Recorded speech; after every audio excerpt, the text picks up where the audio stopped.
You're now watching a clip from the Inspired by show. You can watch the full episode on our YouTube channel or listen on iTunes, Spotify, or wherever you get your podcasts. So make sure to head over there, leave us a 5-star rating if you enjoyed it, and follow the show. When did you actually get to the point which a lot of people in property expect and want and crave, where you're like, okay, I've got financial stability and I've got financial freedom, as many people describe it. And is it really possible to get to that point where you can just not stress about money? That's a good question. I think yes is the short answer. I think it is possible to get to that point, but it also does depend what you're doing. Something I've learned about myself over the years is that I'm an entrepreneurial thinker. Like I spot an opportunity, I want to do it. You know me, right? We've had many a conversation. You messaged me, maybe I should try this. I'm like, Tanner, focus. Don't do that. So as a result, that creates more liabilities as well, right? So for example, at the moment it's part of, and we'll touch on the club in a minute, but I've got staff, I've got overheads and stuff. So I could just not bother with any of that, and then it will be okay. But because I've now am responsible for paying people's wages and etc., and responsibility I have and feel for all my clients as well, then there is still an element of anxiety financially, because if I don't, if I can't sustain that as a business individual, like I can't pay them, right? So the short answer is yes, it is possible, because I think if I were to just give up, which I probably could, I could just pack the lot in, I could just walk off this show now, and just disappear.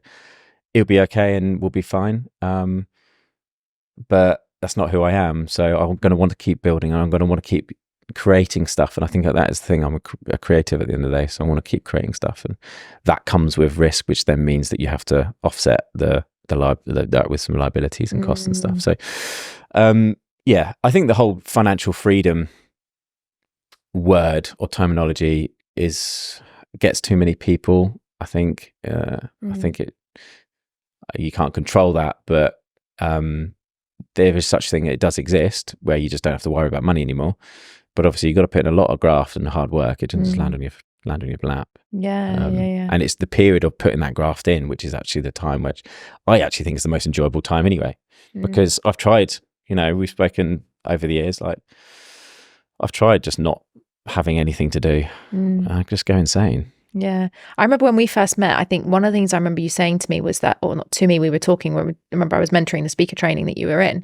And I remember you saying to me about how you'd, been very young when you could, essentially rely on your properties. I mean, how old were you when you actually could be financially stable through property? So yeah, basically when I had my first child, so Ida, my eldest now, so she was born in 2018. I could have just been a full-time dad if I wanted to at that point, based on the outgoings that we had, the way I'd structured our house, expenses, lifestyle. Could have just stayed like that. But I think naturally you want more, right? And I think as human beings we do want to, we evolve. You're always growing. And I think one of the key things for me is that if I'm not growing, then I just evaporate mentally.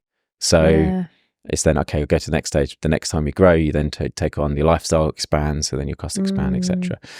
But so that was what, 20, so I would have been about 30. Yeah, wow. And like a lot of people dream of, like, imagine being 30 and being able to be a full-time parent, if that's what you wanted, or whatever. And I think that's why I find fascinating about you, Tanner, is you've never stopped. You've always wanted to do more, and we'll talk a little bit about the conversations we've had about that. But did it change because you became a dad? Was there a part where you're like, I want to be more for my children, I want to set an example, or anything along those lines? Yeah, definitely. I joke now with kind of my friends and clients and stuff that when I wanted kids, I wanted to be hands-on. I wanted to be that kind of fully available dad. And now they've grown up, I want to do less of that.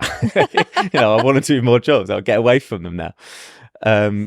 But because I've done that a little bit. But no, we still now I get to we have breakfast and dinner every day, and I work from home as well, from the office in the garden. So I'm available. I have that flexibility and freedom to do that. So, but yeah, I think that was a primary driver for me, for sure.